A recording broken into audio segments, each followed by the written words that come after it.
Today our speaker, Charlie Miller, is actually a principal engineer at Accuvant Labs and holds a PhD from Notre Dame.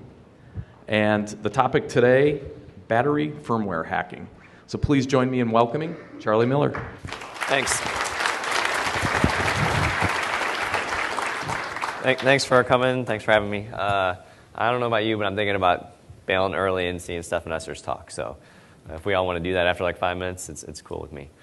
But what I'm here to talk about is a little experiment I did with battery firmware hacking. All right, so about me, so that was a good introduction, but a little more. I used to work at the NSA. I was doing a bunch of mobile stuff, so I was the first to have iPhone and Android hacks. I won this beautiful jacket at Pwn this year. I won a few other things. I've written a couple books, and I have like various degrees and stuff. So that's me.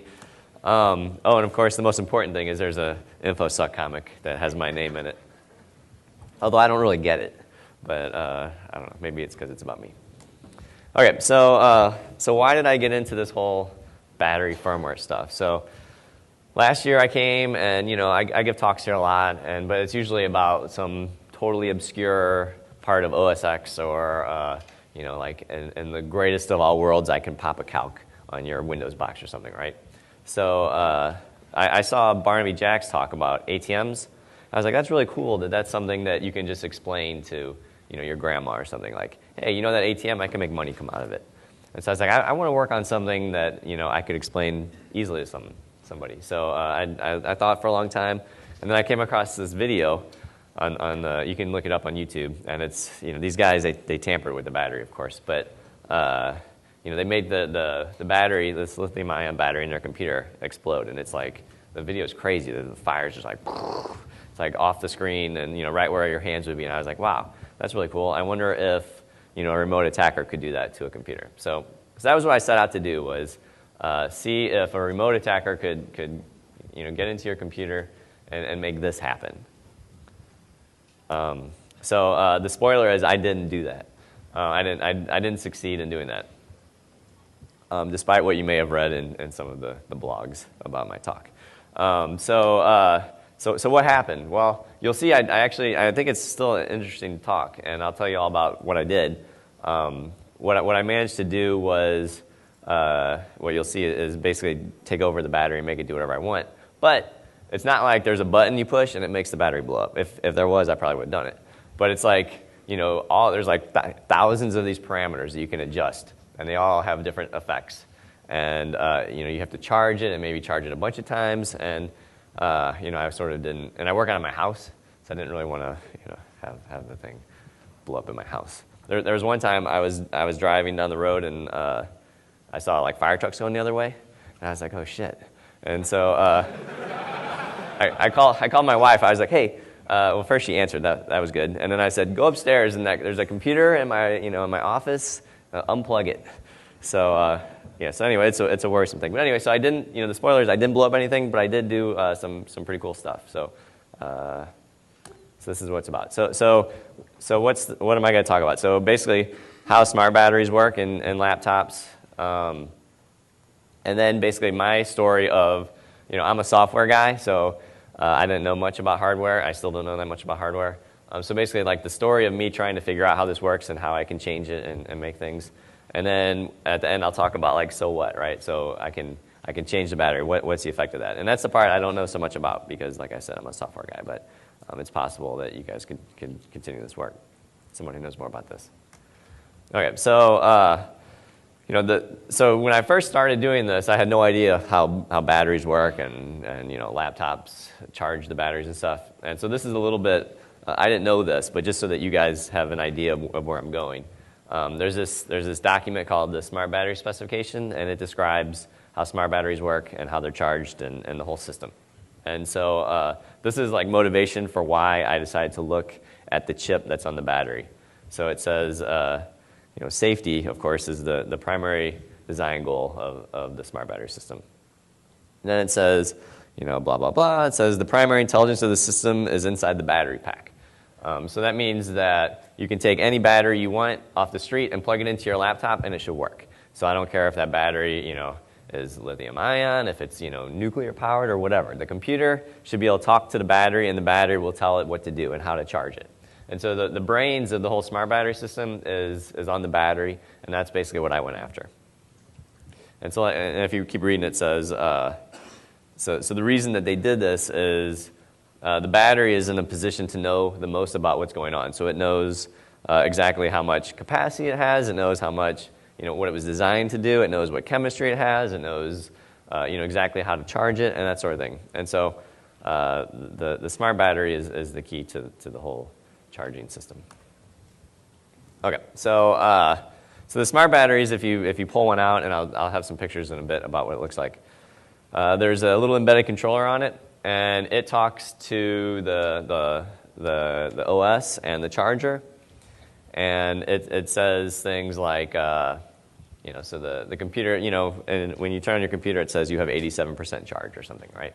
And the reason it knows that is because the operating system has asked the battery. It said, hey, how much charge do you have? And the battery says 87%.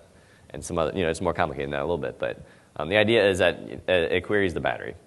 And like I already said, the battery there's lots of safety mechanisms built into the system, but the main safety is the battery's job to do. And like I say here, you can configure it for different systems. And this little picture I have here is on a MacBook. If you go under more information about your system, there's one you can click on power, and it tells you these are some of the things you can read from the battery.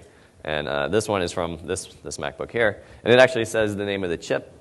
So if you look, it says device name BQ20Z451. That's the chip that is on the battery. The ones I was looking at didn't say that, so it didn't give me that hint. I had to figure it out. I'll show you how I figured it out. Okay, so what can happen? All right, this is sort of the, why do we care? Besides, it's just sort of technically interesting. Well, the one thing I can definitely do is brick a battery, because I did that so many times on accident. So you can definitely make someone's battery not work anymore. As far as the computer is concerned, there's nothing plugged in. It can't talk to it. It can't accept charge. It can't uncharge, and you can't fix it, as far as I know, without putting on a new chip or something. I'm going to show you later that I can reprogram the battery to report whatever I want to the charger and the operating system. So in theory, maybe you could trick it into having some problems. But again, there's layers of defense, and I'm not sure if you can. I definitely get through the first and biggest layer of safety, but I don't know if the other layers you can get through or not. Another thing you can think of is if you can put code onto the battery chip that's going to keep running, that's going to survive reinstallations of the OS, for example. So you can imagine an idea where the OS or the code in the battery is constantly attacking the OS. So maybe it just eats up all the, and I didn't do basically any of this except the bricking, which was an accident. So you can imagine eating all the bandwidth on the little SM bus wires, causing the OS not to work, and this is going to survive reinstallations. And then if there was a bug, again, I didn't find such a bug, I didn't really look. The OS is parsing the values that the battery is giving it. So if there was a bug in that, you could imagine being able to attack from the battery into a clean installation of the operating system and implanting like malware or something. And then another thing that is sort of interesting is, so you have code running on this chip that's sort of not the main processor, and so you can see other things maybe going on, like communications to and from the TPM chip or something like that. So you sort of have an inside thing. And then another thing that is sort of interesting that I don't even have a slide for because it's so silly is that if your battery is starting to not work so well, you can make it look like you just bought it, and then you can take it into Apple, and they'll give you a new one. Okay, so this is the start of my story, and again, I know a lot about software and that sort of thing, but I don't know really that much about hardware. So this is why, normally the projects I work on are like a couple weeks or a month, and it took me like 7 months to work on this battery project. So what did I start with? Well, I had my computer, and I had a battery, and that was it, right? And that's not much for me since I like IDA Pro and stuff. So I did a Google search, battery firmware. And the first thing that comes up is apparently Apple released a firmware update in 2009. So I was like, oh, that's cool. This is software. So I'm going to download this and check it out. All right, so I reverse engineered the updater. And it basically boiled down to the communications to the battery. We're calling this function IO connect method structure is structure 0. So it's just a way to talk to a particular CACST or device driver. So that's the way that the firmware was talking to the battery. The firmware update was talking to the battery. So, and the particular driver it was talking to is called Apple Smart Battery Manager. So you can see like on the one on the bottom there, it's opening up the driver. Okay, so that was good to know. So I know what driver is important, and I sort of see how to talk to it. So I can see, again, looking around, I see that the source code for this component called Apple Smart Battery is available on the Apple site. So I download that. Actually, it's actually called Power Management. So you download that, and you get like a bunch of cool files. Like it doesn't build, and because it's missing some stuff, they don't want you like messing with it. I guess I don't know why they even released it. But the good thing is they have some header files that have some good stuff. So you can see this, little excerpt from this header file talks about different things. And I actually wasn't smart enough to realize it yet. But this thing that says SM bus host to Smart Battery Manager, like that's really important. This is like the whole thing about smart batteries and how they communicate. Okay, so back to the firmware updater. So I reverse engineered it, and at this point I had seen from that header file what certain values were supposed to do. And so I could see what it was up to. And so it would do things like it would read the device name from the battery and say, hey, what's your device name? The battery would tell it, and it would compare it to a list of ones that it was allowed to update. And it's like, okay. And then it would ask for things like your firmware version, your pack number. And again, it was just like, is this okay? Is this okay? Is this okay? And then finally, it started to do something. And then there's some things that weren't in the header file. So it was doing something I didn't know. But basically, you would see things like the code like this where, so I saw from the header file that the value 21 hex was to get the device name. And so it would just move that in the EX and would call this function that was a wrapper for that other API function I talked about before. Okay, so it's fine and dandy. And then once it passed all the checks, it had this code. And this was a little strange. So it has these values. It's writing words to the battery now instead of reading. And it's like these unknown numbers, right? 414 and 3672. And so it's very different looking than the rest of the firmware updater. So I was like, what are those values? So, back to Google. I don't know what anyone ever did before, Google. So I type in that number into Google, and what do I see? I see things that say, like, this is the default. And then you see, like, you'll send the data 414 to address 0, which is exactly what I see. And immediately thereafter send 3672. Well, that's exactly what I see, too. So this is definitely something important. Like, it's what I'm seeing. And it says, this chip, BQ, something, going to unsealed state. So, okay. So it's got something to do, this is like a way to unseal the battery somehow. And so then again, just Googling that value some more, I come across this document on the Texas Instruments website. So it says, so I've learned that it's a Texas Instruments chip because, I'm like, way too scared to actually take apart a battery at this point in the story. So I've learned it's a Texas Instrument chip, that's cool. I've learned that Apple uses the default unseal key. So this is a key that allows you to make changes to the battery. So that's good. And then there's this other, so that's like the equivalent of a password to a user account in Windows or something, right? So you can, that's good as a starting place, but you can't, install software or something. Then there's this other key called the full access key, and that lets you do more stuff. And so there's a default value for that too. It's all Fs. And so I tried that, and that worked too. So Apple didn't change, either of these passwords. And so that's what allows me, that's basically, like, if I had to summarize the whole talk on Twitter, it's this slide. So they didn't change the passwords, which then is going to allow me to do a bunch of stuff. Okay, so I still didn't know, I knew it was from Texas Instruments. I still didn't know exactly what chip it was. So I still wanted to only work in software. So what I did was, there's a way that you can access data, flash data from the battery for different, what they call subclasses. And so I wrote a script that would do that for every subclass, and each subclass would return a certain number of bytes. And each chip had for different subclasses, returned different number of bytes. And so I just did that, and then I had like a fingerprint for it, and then I just compared through all the documents to see which one matched. So it's, it's really stupid to do it this way, but that's what I did. So So this is what I saw. So I read subclass ID 0, it returned 22 bytes. And I read subclass ID 1, it returned 25 bytes, and so on. So then I started, I just was going through the Texas Instruments site for all their chips data sets, and I wanted to find one that matched this. So this is the one. So you can see, first level safety is, the first data subclass ID. And it returns, there's 20 different values, and the 20th one is 2 bytes long, so it returns 22. And then the next one's called first level safety. So the first one was first level safety voltage, then first level safety current.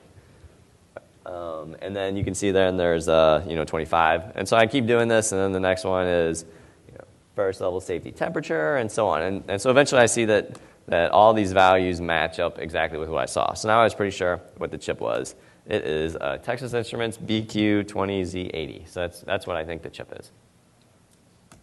Okay, so that was me being scared of software. But eventually, I was like, well, let's actually take a look at what's going on. So I ripped one apart. So this is what the battery, and I should say, those passwords, right, the unseal password and the full access password, those I've checked in every computer I could get my hands on, every Apple one. So this is like computers from 2007, MacBooks, MacBook Airs, MacBook Pros. So everyone I've ever checked has those default values, including like this brand new computer. So, but this particular, all my actual work I did on this battery, which was for a MacBook from like 2007 or 8 or something. It's pretty old. But they all have the same issues. It's just the details might be a little different for each chip. So anyway, this is a battery that you can find in the bottom of an old MacBook. So there's little screws on the side. So you take those apart. And then you can just like rip off the plastic part. And you can start to get inside more. Okay, and then what you see on the inside is 3 lithium polymer cells, 3, and then they're actually 2 deep, so there's 6 altogether. And then this part on the end is the actual electronics, so the chips and stuff. So then you can rip that off, and then you can start to see the various chips.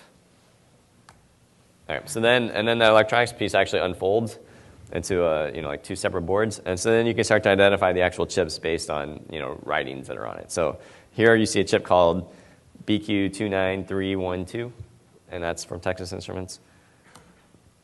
And so you can look up the data sheet for that guy, and so it's what they call an analog front end battery protection. So it's supposed to be protect. It's a safety mechanism. So it provides safety protection for overcharging, overloading, short circuits, overvoltage, so all the bad things, right?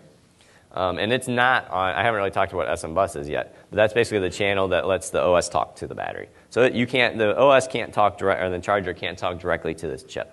But what it can do is it talks to the main chip, which is this BQ20Z80, and it can tell that chip to talk to this chip.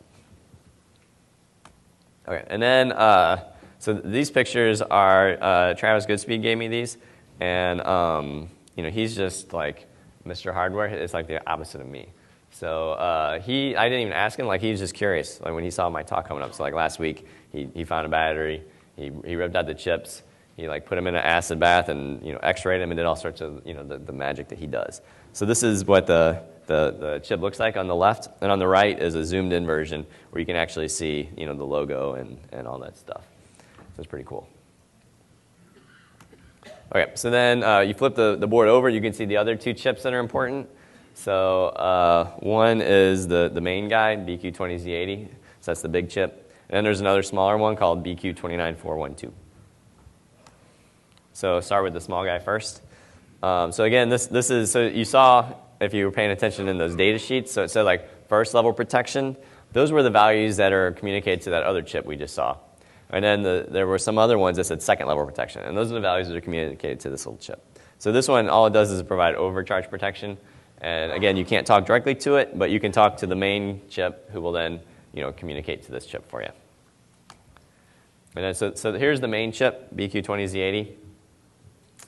So it's what they call SBS, so Smart Battery Specification Compliant Gas Gauge. So this threw me off for a while when I was a gas gauge, I think about my car or something. But that's what they call it because it measures, power. So it's like the main brain. So its job is to measure, how much charge is in the battery, keep track of that, figure out how how long it will take to discharge, that sort of stuff. And this is the thing that you can talk directly to. You don't need wires, you don't need to mess with it in hardware. You can just, while the computer is running, you can communicate with this chip from the OS. All right, and again, here is the X-rays and after everything's been cleaned. So this is the main chip, the BQ20Z80, and then you can see the logos that were in there. If you look real closer in the corner, so there's like a Texas Instruments one, and there's this one from BQ, which is, I guess, a company that Texas Instruments bought at some point. So thanks, Mr. Goodspeed, for these photos. They're pretty cool.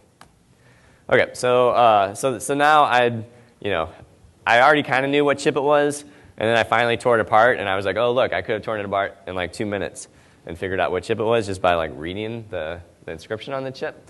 But I did it the hard way. But another clue I could have had was in one of the header files that I already had. It's like BQ20Z90 and chipset reference manual, blah blah blah blah. So I didn't notice that. But that's part of the fun of doing the research. Okay. So where are we now in the story? So I know what sort of hardware there is. I know the chips that are involved. I can download data sheets and learn about what they do and how they work.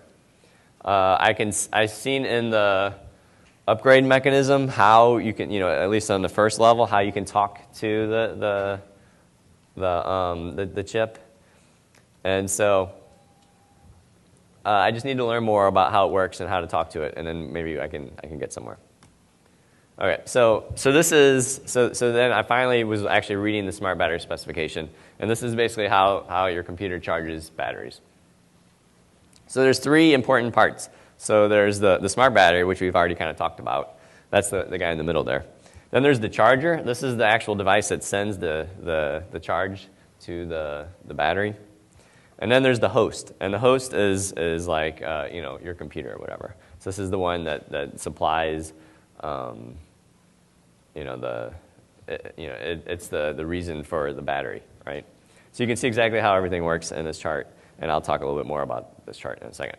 So if you notice on this chart on the bottom it says SM bus. So this is and I mentioned this a few times already. This is the way that you can the actual protocol that's used to communicate to the battery. So SM bus stands for System Management Bus. It's based on 2-wire I2C, so there's 2 wires. And you can check out Stephen Ridley's talk that he gave at SummerCon, and he talks all about I2C. And there's lots of devices in the hardware world that talk I2C. And then there's this smart battery specification document that explains how this all works. Okay, so the system host. So this was the thing on the left in that diagram. So that's basically your laptop. So its job is to find out information about the battery and report that to the user. So like, hey, how hot are you? How much voltage do you have? How much longer are you going to be able to have a charge? Should I go to sleep because you're about out of charge? That sort of stuff. And then when something critical happens to the battery, like it's about to run out of charge, or maybe something like really critical happens, it gets too hot, it can report that to the battery. To the host. Okay, so then the charger is again the thing that is actually supplying the current to the battery. So it can communicate with the battery. And so this is sort of like, it may, to show how little I know about how batteries work before I did this, I was like, it's really weird that I can charge my battery with my computer off, right? Because shouldn't the OS have to be involved? But it turns out that no, because the charger can talk to the battery without the OS even being involved. And that's why you can charge your battery when your computer's not plugged in. So the whole point is the charger changes how much current it delivers based on what the battery tells it. So there's 2 kinds of chargers. There's one called a level 2 charger, and these are like sort of the dumber of the chargers. So here, the smart battery just gives it data, it gives it information, and the charger just does whatever it says. So like, it's the battery's job to report to the charger in that case. And then the level 3 one's a little smarter. So here, that's wrong. It should say smart, or the charger or whatever. So the charger then actually, the level 3 one, the charger talks to the battery and asks it questions and decides. So it's less of a passive role there. And if you read you can communicate over SM bus to the charger on the MacBooks too, and you can ask it, one of the things you can ask it is, what level charger are you? And it reports it's a level 2 charger, which is the dumb one. But if you watch what it does, it actually acts like a level 3, so who knows? So I can actually see, you see, later on I'll show you how to like sniff the information. You can actually see the charger talking to the battery. So and then finally, you know, the smart battery is, its job is to, you know, to make sure that it knows what's going on inside itself. So how much charge it has, what chemistry it has, all that sort of stuff. And of course, it has to make sure that nothing bad happens to it. Okay, so that's the battery. What about, you know, so what's this stuff about how does the computer talk to it? So I already mentioned that there's this Apple Smart Battery Manager kernel module that does it for the firmware update at least. And so we can actually use that to talk to the battery. So the way you use it is you can just see exactly how it was used in the firmware update. So you open up an I/O service, and then you start using this I/O connect method, structure is 0 function. But you don't have like raw access to it. You can just write with well-defined SM bus communication, which is fine for what we want to do. We're not like trying to fuzz the battery or something. We just want to talk to it. And then so you don't have to use this big complicated function. I wrote this API that I'm releasing at the end of today that allows you to very easily talk to the battery and get values back and stuff. All right, so I don't know if you can read this very well, but so this is an example of how you use that big complicated function to talk. So here I'm trying to read a word from the battery. So I say things like, I basically am just setting up. So there's this input. It has a type, read word, and then an address. Address is like the command, right? So remember there's going to be a lot of different commands for SBS. And then I call this big complicated I/O connect method structure, blah, blah, blah. And then it reads it, and then I get the output, and I return it. So the good news is like this is kind of complicated, but now there's this read word function you can use that you just give it an address or command, and it just reads it, and it's done. So it's easier. So here's examples of using the API that I provide. So like now, instead of reading, you know, that going through their complicated way, to read a word, to read the serial number, for example, all you have to do is say read word serial number, and it returns it to you. And then unseal. So remember, unseal is to get access to it. So it allows you to make changes to the battery. So to do that, you just unseal and you give it the password, right, which we know. And then you can write words. You can write blocks. So that's basically the only three things you can do is you can read and write a byte, you can read and write a word, or you can read and write a block. And a block is just, you know, however much data you want. So here is 7. So I'm writing the device name. And then if you want to read the data flash, remember I talked about there's these subclass IDs and stuff. And so if you want to read the data flash, you have to do it in 2 steps. First, you write a word to tell them which data you want to read. So in this case, 57 is the one I care about. And then you read a block from, and then you get the data back. And then again, if you want to get full access, which is even more power, more control over the battery, you can just say get full access, give it the password, which is all Fs for all Apple batteries. And then when you're done, you can seal it back up. So using the API, you can like muck with the battery pretty easy. Okay, so what, I mentioned there's these different commands and stuff. So what are some of the commands you get? So there's this document you can get from Texas Instruments that explains all the different commands that this particular chip will accept. And it outlines exactly the 3 chips that we have. So you can read down these and see there's lots of different things you might be interested in. So you can get the temperature, the voltage, the current, cycle count. So this is the thing that lets Apple know how many times you charge your battery. So you just set that like 10 if you want. Chemistry, device name, and then so you see the first column is what they call standard commands. And I'll talk about what that means. And then the next column is extended commands. So you get sort of the more complicated things. So you can like change your password. You can read the data flash, that sort of stuff. And then on the bottom right is all the different data flash that you can get to. So first level, second level, safety things, and all sorts of other information. Okay, so at this point we can make changes to this, right? So like maybe just by making changes to it, we can cause a problem, right? If you say like, hey, things aren't bad at 4,000, milliamps or something. It's only bad when it gets to 6,000. So when you get to 4,000 or 5,000, you're still okay. Right? So maybe by changing these safety thresholds, you'll cause a problem. So you can see some of the things you can already change. So and some of them are like very complicated. So like there's these impedance tables and temperature models. These are things that like only people who work at Texas Instruments really understand, but we can still change them. Overvolt thresholds each for each cell for the entire pack. All this kind of stuff we can start messing with at this point. So I did, right? So I started changing some of these values, and nothing like that interesting happened. So the reason is like I can change where all the safety values are to make them much higher than they should be, but the thing still knows like when to turn off, right? Because I didn't change the charging algorithm. I didn't change the way it's reporting to the charger. All I changed was if things start to go wrong, it's not going to freak out. But things didn't go wrong, so I needed to dig deeper. So you can see in my dig dug picture.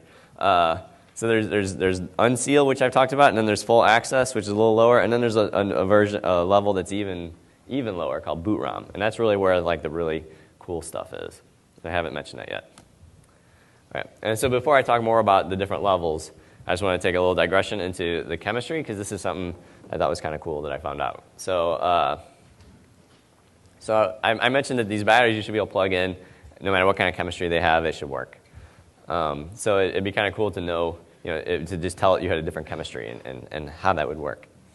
So it turns out that, I don't really know how that works, but, and it's not documented anywhere. This is one of the things that only, the factory should be messing with.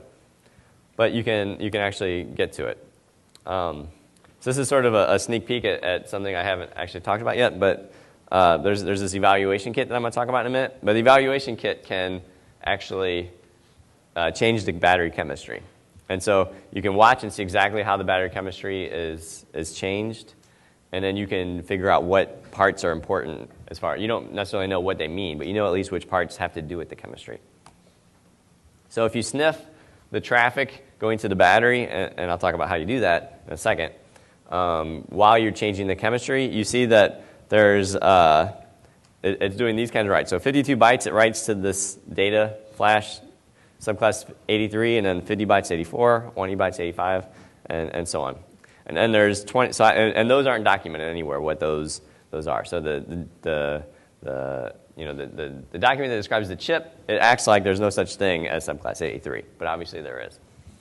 And then there's these other things, these cell impedance tables. It changes those, and then it changes these impedance track parameters. And what that is what Texas Instruments, their patented algorithm on how to figure out how much charge you have.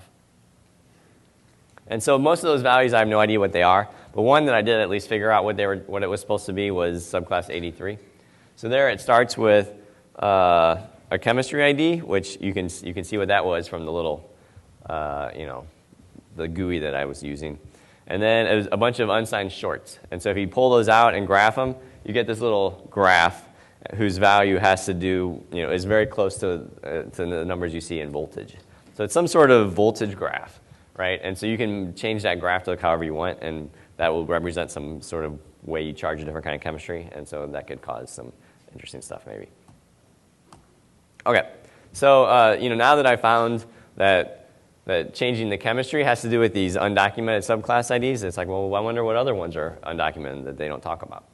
So I just tried to read every subclass ID, and then I compared it to the documentation to see which ones aren't listed, which ones do they not talk about. It turns around there's 6. There's 6 of them that aren't documented. So there is 57, 65, 66. Those are both 10, relatively short. And then there's the 3 that have to do with chemistry.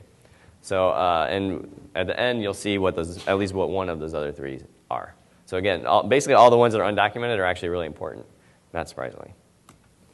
Okay, so let's talk about the different modes in the battery, and we'll see how, and since we have the full access key, we can actually access all these modes.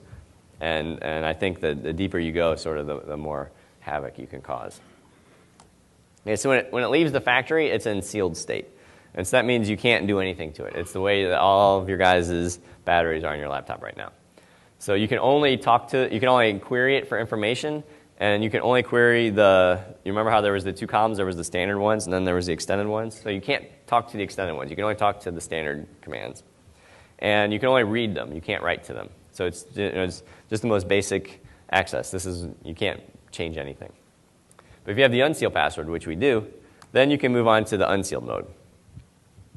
So in the unsealed mode, then you can access some of the extended commands. You can access the data flash now, so read and write.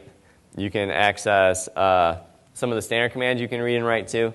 And then this is the mode that the firmware updaters entered. So this is what I saw when I reverse engineered the firmware update. The next one up is the full access mode, which again, we know that password because it's the default. So now you have access to all the SBS commands. Anyone that has write abilities, you can write to it. And you can enter these other two modes called boot ROM and configuration. And none of the firmware updates I looked at had to enter this mode. This mode is like for serious hardcore changes to the battery. So the configuration mode, there's not really any documentation on how that works, and I never saw anything that entered this mode, so I only know from this one document that sort of offhandedly mentioned what it does. But what it does is basically, the battery has little sensors that figure out, that it thinks it knows how much current it's seeing and how much voltage it has, but maybe these little internal sensors aren't working very well. And so you give it a set amount of current, and you tell it how much temperature it is, and then it can adjust the way it's working based on what you tell it, right? So maybe it thought it was getting, 300 volts, but really you were giving it 312, and so you tell it that, and then it can adjust its internal sensors and stuff. And so the way you do it, is these commands here using the API I talk about. So you tell it how many cells there are, the current, the voltage, and the temperature, and you say calibrate to those, and it'll calibrate. So I was like, well, those things are cool, right? So current, voltage, and temperature, it'd be nice to totally confuse it on how much of those it's getting. I wonder if there's any other things that you could get. And so something I like to do when I'm confused is ask the vendor, right? So I went onto the Texas Instruments site, and I asked. I said, hey, can you change other things? And then this person, Jackie, who works at Texas Instruments, she responds, and she's really nice whenever she responds. And you'll see some of the other people aren't as nice. So she says, no, only current, temperature, and voltage. And the only reason I bring this up is I think it's really cool how I'm a prodigy. If you see, I have 105 points in their system. I don't know what that means, but I like to be a battery prodigy. And someone just the other day on Twitter was talking about they found me in 2007 posting something asking about cross compilers for iPhones or something. This was back before there was even jailbreaks or anything. So if you just stalk me, you can see what I'm working on because I just post questions everywhere. Okay, so that was configuration mode. There's the mode that's really important is called boot ROM mode, and so this gives you low-level access to the thing. So it lets you. So once you're in this mode, you're not talking SBS anymore. You're talking to the hardware. So you can access direct access to the data, direct access to the instructions, everything. And the document that talks about how to talk SBS doesn't talk about this at all, because you're not really supposed to do it. So I had to go and buy some more hardware. I haven't had to buy too much hardware yet, but pretty soon I'm going to start to have to buy a bunch of hardware because I'm going to start breaking stuff on accident. So the thing I bought was this evaluation kit from Texas Instruments. And so it comes with this green thing on the upper right here. This is basically the electronics from the battery, the little board that's electronics, except it's bigger, so you can see the chips easier and mess with them. And then it's got a device that lets you talk to it over USB from a Windows GUI. So it's kind of cool. Charlie, how much did that cost? I don't know, a couple $100 or something. So it's cheap when you're using the company credit card. Yeah. So this is what it looked like at my house.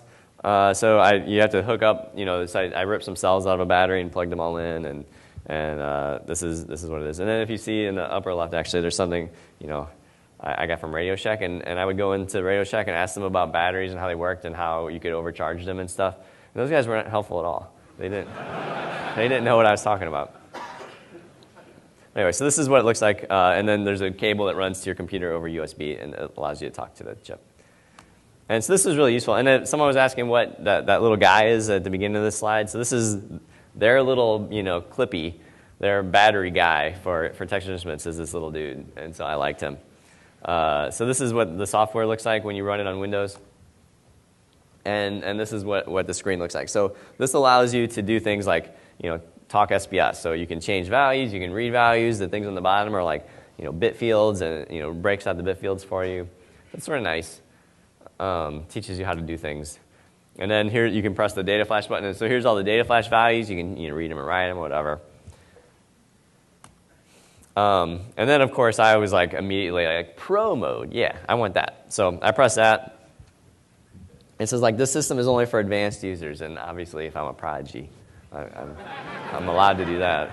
So you can do things like do raw reads and writes over SPS, which is cool. And then the really interesting thing is you can flash the thing.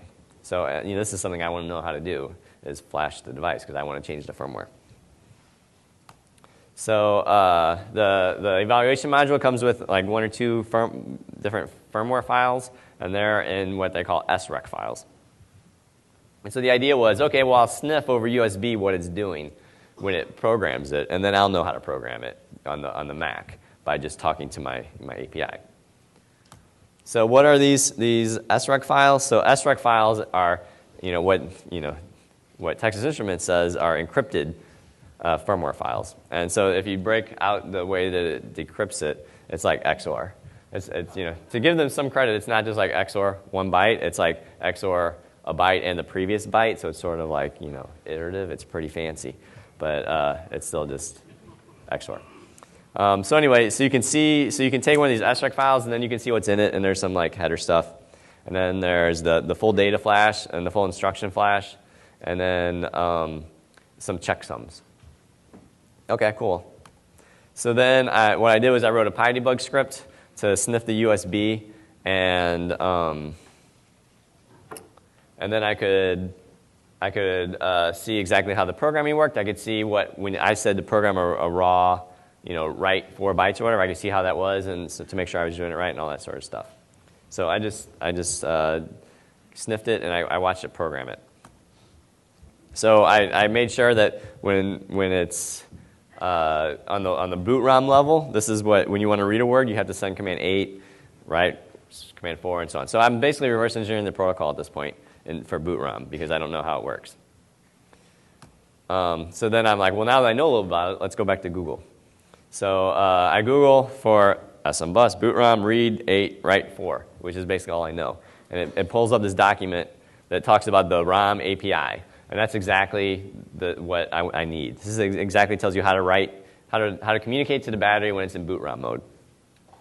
So awesome. And it also talks about the layout of the firmware a little bit, which is also good. So if you sniff how it programs it, it does exactly this. So it does a mass erase, so that erases all the instructions, and then it erases every row of data flash, and then it starts to program the data flash 1 row at a time, and then it does a checksum, and then it does the instruction flash 1 row at a time, and then it does checksum. Cool. So now maybe I could do that. So I sort of understand now how I could flash the thing if I wanted to. I could probably figure out how to read from it, just by, I've never seen it though, but now that I have the document, I could probably do it. But I should warn you that when you're in boot ROM mode, it's very easy to brick the thing. And so now I can get all the data flash probably by the same thing. And the most important thing I need to know at this point is what sort of, so I get the firmware fine, but I don't know what kind of chip it is. I don't know, what it means. I can't disassemble it. So that's the first thing I need to do. And so reading the flash looks like this, so it's pretty straightforward. I'm just going to skip it. So reading the data flash, again, it's just APIs. It says it loops through for the 40 rows, and it does a row. It reads the row. It's pretty simple once you know how to do it. So what I really want to do, though, is disassemble the firmware and see what the hell it does. So the first thing I did was I just tried every single one in IdaPro and hoped for the best. And none of them worked, not surprisingly. So then I did what I always do, is I asked Texas Instruments. So I said, hey, what kind of processor is executing the code that you give in the senc file? Is it like ARM or something? I don't know. And so the guy writes back, proprietary. See? I really needed Jackie to answer my question, because she would have probably told me. And so then I'm like, well, I'm just going to kill this guy, Doug Williams, with kindness. Hi, thank you so much for your response. You know, so do you mean like you're not going to tell me because it's proprietary, or do you mean like it's some chip that you made in your basement and no one knows about it? Thank you. So he says it's the first. So they have customers, Apple probably, who create custom firmware, but they don't talk about the details. They won't tell me. So that wasn't fun. And he's an expert. He's not a prodigy. But, you know. Yeah, well, I don't think he would have bought it. So I like how he says he's going to protect his intellectual property. And so I'm like, well, I'm going to take your intellectual property. So I have the firmware. And so now all I can do is look at the raw bytes and hope for the best. So what pops out, right? At first I was like, this is hopeless, right? But it turns out there's like some clues if you start to look. So I'm like, hey, there's some 3s and stuff, right? That sort of sticks out. What else? It's like random crap in 3s. So what else do I see? Oh, there's the 3s, in case you hadn't noticed that yourself. Okay, so then I said, well, and actually DM Lozakis helped with this too. So there's these 3s, but they only show up every 3rd spot, right? So maybe there's something significant about, you know, three bytes or something. So maybe it's that the instructions are, you know, 3 bytes or something. But then you start to notice this, like if you align them on you know, cuts of 3, that this one line, it's always 0, 1, 2, or 3. Right? So that's like, well, okay, the high nibble is always 0, 1, 2, or 3. So maybe it's not 3 bytes instructions, it's 22-bit words, right? And so now I'm starting to like, okay, maybe this is something I can figure out now. So here's another one with 0, 1, 2, or 3.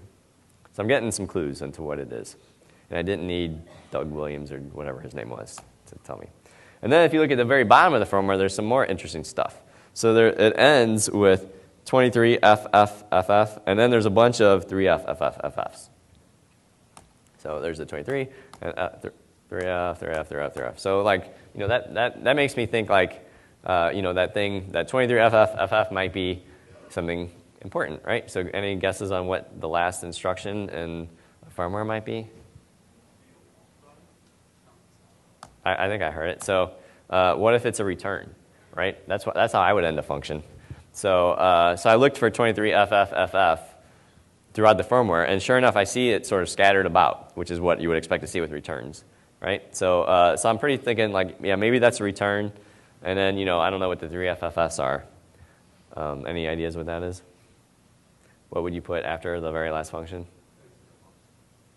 No ops. Okay, so anyway, so then back to Google. Dion came up with this Google search. I can't take credit for it. His Google foo was stronger than mine. So you Google for 23FFFF, 3FFFF, 22-bit, and then you start to figure out what it is. So there's this document called AppNote 60 that talks about what kind of, so it says actually, if you look closely here, it says right here, so like 3FFFF is a no-op. Oh yeah, that makes sense. That's what I would put at the end if I didn't have anything to put. And then it says 23FFFF is a return, which is what we kind of thought. So this is probably it. So then inside there, they tell you it's something about a cool risk. So you Google cool risk, and you get a document. And it turns out that as far as you can tell, that this thing runs cool risk C816. So now I know exactly, and there's a great document that tells you exactly what the instructions look like. So now I can reverse engineer the firmware on the battery. So stuff about cool risk 816 is it's 8-bit, so we already kind of knew that. It's got Harvard RISC-like architecture, and we've kind of seen that too, right? There's this data flash, and then there's the instruction flash. So there's these two separate things. 64K for the data, and 64,000 22-bit instructions is what it has. And then you've got 8-bit registers, and of course, IDA Pro can't do it. And the best line Angelina Jolie ever spoke in a movie is about RISC architecture. Everyone knows that. Okay, so what do the registers on this thing look like? So again, we already mentioned they're 8 bits. Some of them can kind of combine into some bigger ones. So it's same old stuff. And then you get these sort of weird addressing modes. So you can so move R0 in parentheses and so forth. So you can figure it out. But basically, you can sort of pre-increment or post-increment and that sort of stuff. And so luckily, since it's RISC, there's not that many instructions. So there's like, I don't know how many, there are 30 or 40 instructions. And so all I had to do was teach IDAPRO what those were, and then I could pop it into IDAPRO and see how it worked. So there's this, part of the document tells you exactly how to interpret bits and what instructions they are. So I just had to write an IDAPRO processor script in Python that interprets exactly what those are and for IDAPRO. So then once you do that, which is a lot of work, and trying to debug that is really difficult, like debugging something that's, disassembling something in IDAPRO, it's a pain. But I got it mostly working. And so then you can just pop in IDAPRO, your firmware, and now you can select BQ20Z80, and I'm gonna release this stuff if you want to play with it. And then you just have to set up a spot for the data flash, and then a spot for the instruction flash, and you hit go, and then you're good to go. So the first time I did it, I was like, oh crap, IDAPRO didn't do a very good job, even with my super awesome processor script. But I know that basically everything's 3-byte aligned and everything's an instruction. So let's just, because of the whole RISC architecture, so let's just tell it, I wrote another script that just goes through and disassembles every 3rd byte. And then IDAPRO, much better. So then it disassembled basically the whole thing. And the 2 little regions at the end it didn't do are a part that I'll talk about in a minute. All right, so then you can start to see how it processes the SBS command. So like remember, the OS asks it SBS command questions, and then it responds. And so here you can see examples of, number 21 is device name, and so it exactly is doing for the device name there. And then likewise for the manufacturer name. Okay, so now I can disassemble the thing. I can disassemble the data flash. I've seen how you can flash the whole device. But now is when I start to use the company Amex to its full extent. So it turns out when I start messing with it, the devices stop working, right? So and part of the problem was I noticed that when I dumped the firmware from the battery, they're not identical when you would expect them to be. So probably I'm doing something wrong. And then when I make changes to it, it's bricked. It doesn't work anymore. And if I try to flash the whole device and copy exactly what the evaluation module does, it bricks it too. So I'm sort of stuck. And you can see that it sort of sucks. These batteries are expensive. They're like $130. And I was ordering like 2 or 3 of these at a whack because I was going through them so fast. And so here's like a pile of batteries that don't work anymore at my house. There's actually more than that. This was an early picture. So I was like, well, I can't afford $130 every time I screw up because I screw up a lot. So I'm going to go for one of these like off-market brands because they're only $40, right? I can afford that. So I ordered one of those, and they changed the unseal password. I couldn't hack it. So it didn't do me any good. So I had to go back to Apple to get theirs since they didn't secure theirs. Okay, so the first thing I realized was that when I was reading when I was dumping the firmware, when I was doing reads, sometimes the reads weren't giving me reliable data, but it didn't like error out or anything. So I changed my code to read a couple times and make sure I always got the same thing, and then things were good. So now when I read the firmware twice in a row, they agree. And the reason that this says hotel is because I was using like the military alphabet. So you can see I was all the way up to the letter H by the time I figured this out. So that was a lot of money in batteries. Okay, so now I take the MD5 sum. They agree, yes. And then I dump the data flash and do a diff, and they mostly agree. And that's not too surprising that they're not perfectly the same because some of the things that are changing are like the number of times you've popped into boot round mode. Okay, so then this was my life, was this little X on the battery. Every time I screwed up, I'd be like, oh, the X. Because that meant you were screwed. So then I noticed something else. I would make changes to the firmware. So then at this point, I could dump the firmware. I could write to it. But then when I started to patch the firmware to do like other things that it was supposed to do, that's when the X would show up. And so then I was like, what's going on? How does the computer know that there's something wrong with my battery? And so I looked and I watched what it was doing, and it was doing this data flash failure flag was set. And so I read in the document, and it's like, blah, blah, blah, and then it says like, after full reset, the instruction flash checksum does not verify. Oh man, there's a checksum. At least it's not a signature, so maybe I can figure it out. So I got to somehow figure out this checksum and fix it, or else it doesn't let me change the firmware, which isn't any good. So remember I mentioned there's these two little sections at the end of the IDA that it didn't disassemble. That's because these are actually function pointers into some ROM code that you can't mess with, and it's documented in that boot ROM API what each of these are, and one of them computes the flash checksum, which is exactly what I'm interested in. So I found where that was, and in IDAPRO there's only two references to it. So one is to a function I hadn't looked at yet, and one was to one of the SBS commands that aren't documented. But I did see somewhere on some forum somewhere someone said that it was supposed to return the checksum. That makes sense. It doesn't return the checksum for me, but so I looked at this other function that I had never looked at before, and you can look at it and see exactly what's going on. So the first thing it does is it loads up an address from data flash, in this case 4214, and then it adds a little offset to it and it dereferences that value. And then if that value is 0, it just skips to the end of the function. And if it's not 0, then it reverses the like endianness of it. And then it calls flash checksum, so it gets the real checksum, and then it starts to compare byte for byte, the real checksum versus this value that was stored. So obviously the stored value here is the checksum. I don't know what the checksumming algorithm is though, but I do know that if I set it to 0, it doesn't even bother. So all I have to do is set this value to 0, and then it won't ever check the checksum again, which is pretty awesome. So this is the old version of the firmware, and then there's some newer versions of the firmware had something different, probably because like zeros you just might stumble upon. But so they put it in this little like encoding scheme for the saved checksum. You can see what this is, but basically it's not real complicated, and again it decodes the thing that's there and it compares it to 0. If it's 0, it just keeps on going. So if I want to make changes to the firmware, all I have to do is, on older versions of the firmware, set it to all zeros, this value in data flash memory. And if I want to do it on the newer ones, I just have to set it to the encoded 0, which turns out to be 0, 3F, F7, FF.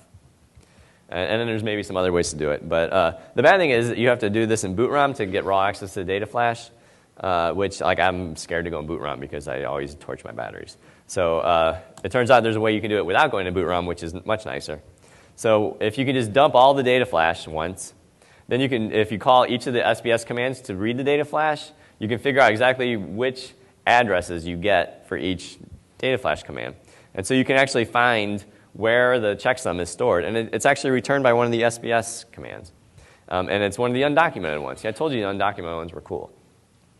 So the undocumented subclass 57, if you return that, it gives you the checksum, and you can write the new checksum and write it, and then you're done. So here's the little bit of code that will, without going to boot ROM mode, will disable the checksum on the device. All right, so now I can make arbitrary changes to the firmware that's running on the battery. So, and I have this function called patch firmware that'll do it. So here's an example of using it. So here I'm changing, I go to offset 73611, which is like the very, very end of the firmware. And I want to change it to 123, or 122. So then I see that it works by dumping the firmware again, doing a diff, and sure enough, I changed the no op to 122. So now I can change it. The checksum's cool. I can do whatever I want. But now what do I want to do? So here's where I'm at, right? This is like almost the end of the talk. So I can make arbitrary changes to the SBS parameters. I could do that a long time ago, right? I can make arbitrary changes to the data flash. I can make arbitrary changes to the instruction flash. So I can make the battery report or act in whatever way I want. And the main thing I don't understand yet is how does the charger and the battery really communicate? So I need to like confuse the charger now, right? I want the charger to charge me a lot if I want something bad to happen. So then I figured let's actually sniff the wire that the communication is going on, and then I'll know. So I bought some more hardware stuff, and I wanted to figure out how to sniff it. And Stephen Ridley helped me with this a lot. So if you look at the battery adapter, there's like 6 little slots, and then there's actually a couple more little wires there. So 2 of those probably are SM bus. I just had to figure out which 2. So the first thing I did was try to connect all these wires to each other, right? This was really a disaster. So somehow when I was doing this, I short-circuited my motherboard. And I had to take it into to the Apple Care guys or whatever, the Genius Bar. And they're like, what happened? I was like, I don't know. I just turned it on and it wasn't working anymore. So I got fixed. So then they really should like put my picture up because I'm always going in there with these wacky stories. And the next thing I was like, well, those like removable wires, that's not cutting it. I got to like make a wire. So I got out the soldering gun, and this is like really unlike me, like because I'm a software guy. So I built this like crazy wire, tried that. No, it didn't work. So what I finally figured out to do is like just take off the keyboard, and then the battery's sitting there where it's supposed to be sitting there, and then you can but the wires are exposed, so you can just still put little probes on it. So that was the right way to do it. And the worst thing is this cable, I literally took like 4 days to build this cable. So Travis could have probably done it in like an hour. So once I did that, I put it into the logic analyzer here, and sure enough, I can see which of the channels is talking. And it actually has I2C built into it. So you can see, it's already telling me that it's like writes and stuff, and I'll zoom in a little bit to show you what it looks like. So just looking at the traffic, you can see the SBS stuff going on. So it's a write to 8. You can look up 8. 8 is temperature. And the response is B73, which in decimal is 2931, which is in Kelvin.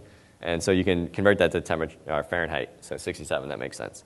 And then again, you can get the charging current. You can see it's a write to 14 and a read of D48. So this is cool.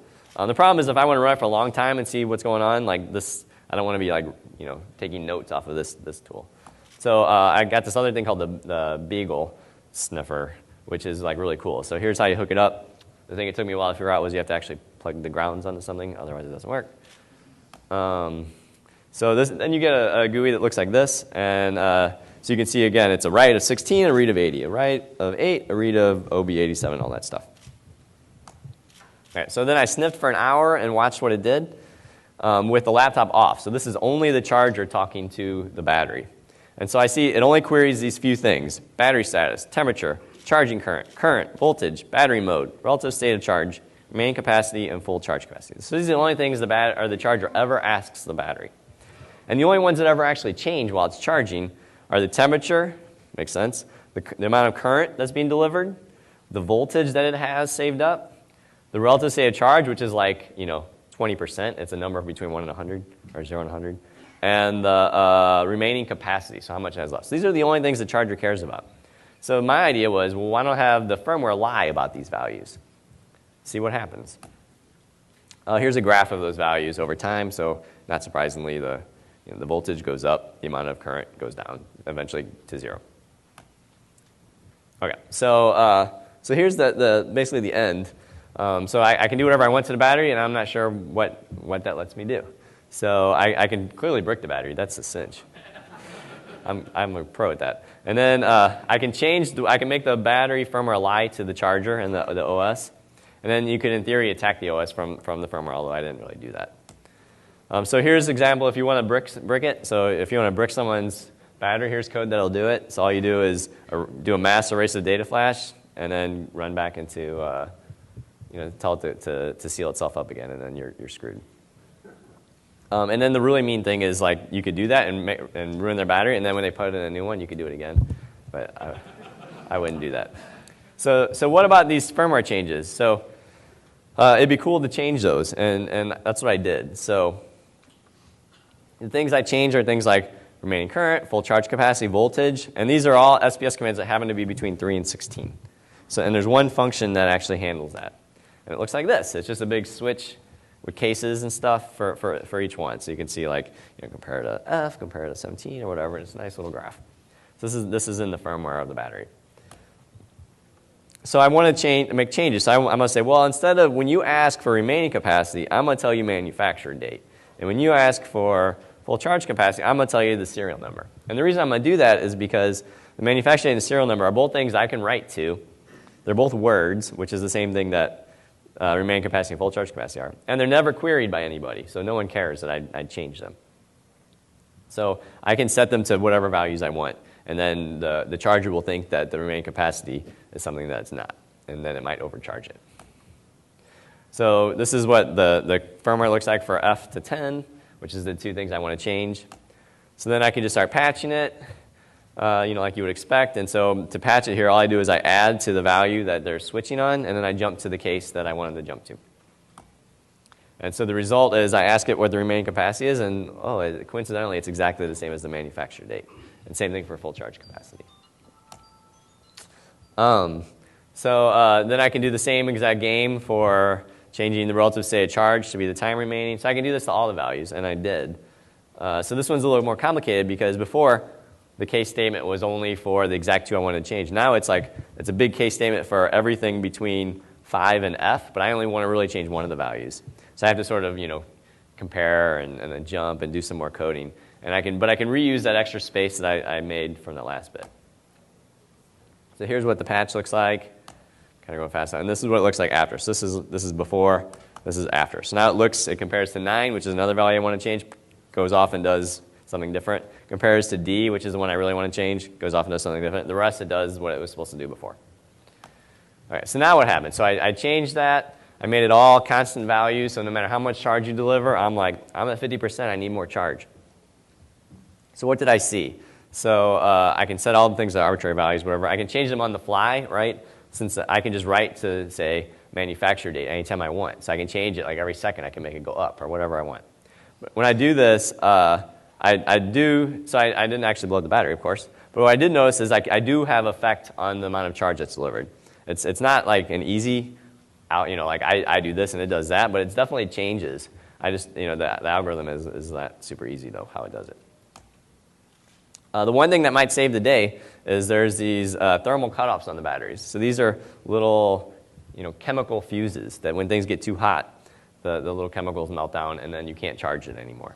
And so that might be the saving grace for this. I don't know. I never had it even get that bad. The interesting thing is, while the off-market battery was cheap and it was sealed, it actually didn't have these fuses. So that's probably dangerous. Again, the OS kernel, if you had a bug, you could attack the OS from the battery. To find such a thing, you might want to fuzz the little bit of the kernel that talks to the battery. So I imagine a couple ways you could do that. You could write your fuzzer in cool RISC assembly. That would be insane. And then the other thing you could do is you could just actually hook wires onto your, this communication between the battery, and you can just push SM bus commands to the OS that way. So that'd be kind of cool. But I didn't do that. And then the one thing that like I said, I never blew up a battery. I'm not real worried about someone blowing up mine. I'm not too worried about someone bricking mine. But if you are, I have this tool that you can download. And what it does is it just changes the password for the full access.